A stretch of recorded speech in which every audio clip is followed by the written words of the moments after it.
Martes Santo ng Pagtataksil.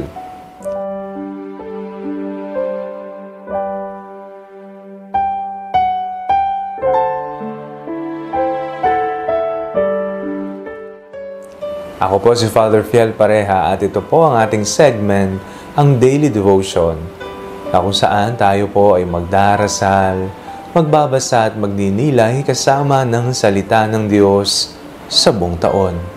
Manalangin tayo.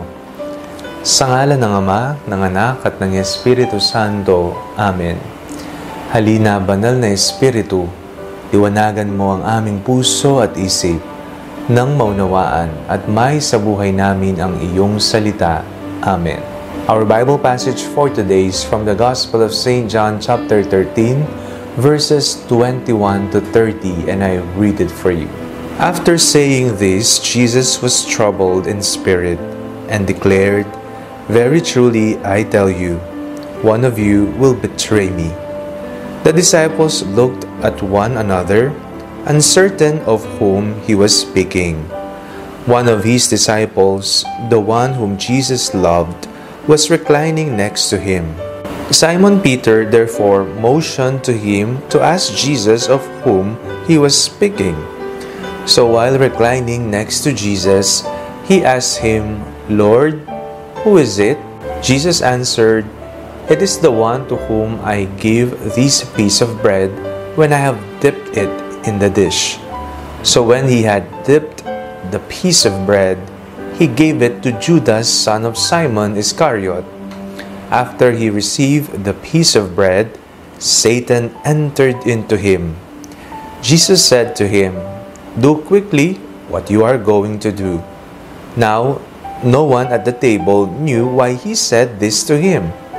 Some thought that because Judas had the common purse, Jesus was telling him, "Buy what we need for the festival," or that he should give something to the poor. So after receiving the piece of bread, he immediately went out, and it was night.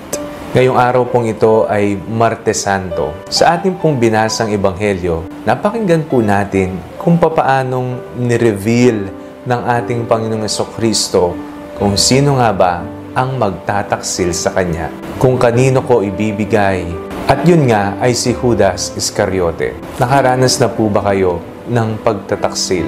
Isang misteryo ang pagtataksil, sapagkat ang gumagawa nito ay hindi ang mga taong hindi ka kakilala o kaya naman mga minsan mo lamang nakilala. Ang mga taong taksil, ang mga taong nagtataksil ay ang mga taong kilala tayo, malapit sa ating puso, alam na alam kung ano ang ating pamumuhay. Sila ang may kapasidad, sila po ang may kakayahang magtaksil sa atin.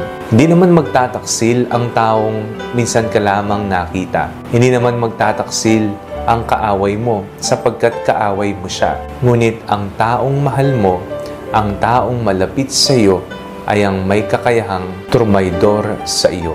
Ito po ang naranasan ng ating Panginoong Jesucristo. Kung naranasan ng Maestro, hindi malayo mararanasan ng mga disipulo. Mararanasan natin sa ating personal na pamumuhay. Ang sabi ng Panginoon, "Sige, gawin mo, magmadali ka kung ano ang kailangan mong gawin, sapagkat doon maisa sa katuparan ang nasusulat sa kasulatan na ang anak ng tao ay mag-aalay ng kanyang sarili para sa nakararami." Mahal tayo ng Panginoon. Mahal niya tayo at nakahanda siyang mag-alay ng kanyang buhay kahit na siya ay pinagtaksilan ng mga taong pinagkatiwalaan niya, mga taong inalagaan niya, tinuruan niya.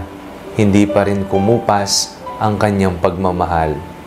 Hindi pa rin siya nagsawa na umunawa at magbigay ng awa. Manalangin tayo. Panginoong Jesucristo, sa mga panahon na kami po ay sinisiraan, pinagtataksilan at ginagawan ng masama, nawa maalala namin ang iyong dakilang pagmamahal sa amin, kung papaano mo kami inunawa, kung papaano ipinakita mo ang iyong awa sa aming makasalanan.